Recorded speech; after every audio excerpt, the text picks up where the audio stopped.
bytové centrum predstavuje vzťahy, čo susedské zachraňuje. Suseda jedna zvedáva, na okne stále sedáva. O každom v dome prehľad má, ďalej to všetko posúva. Na treťom býva jeden pán, asi tam býva celkom sám.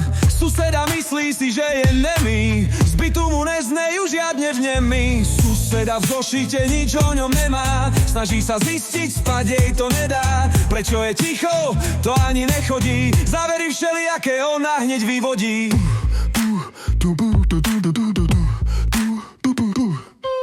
Raz za ním do práce potichu šliapala, aby to stihla, tak ani nespala. Cez mesto za ním sa zakrádala, v lištovom centre ho vypátrala. Pracoval, hovoril, usmieval sa, poradil, zakopol, zosypal sa. Lučný bol, zahrešil, nie je nemý, doma ho nepočuje hrubé steny. Suseda v zošite nič o ňom nemá, snaží sa zistiť, spať jej to nedá. Prečo je ticho, to ani nechodí, závery všelijaké ona hneď vyvodí.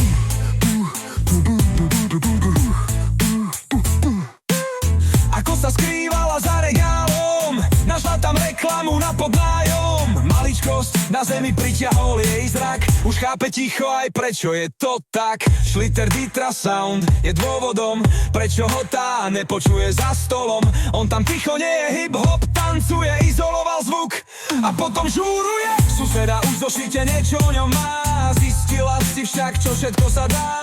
Prečo je ticho, to ani nechodí, toto už zistila, to ju už nebolí. Schlitter Ditra Sound ti dovolí kričať, hrevať, hulákať aj skákať do vany.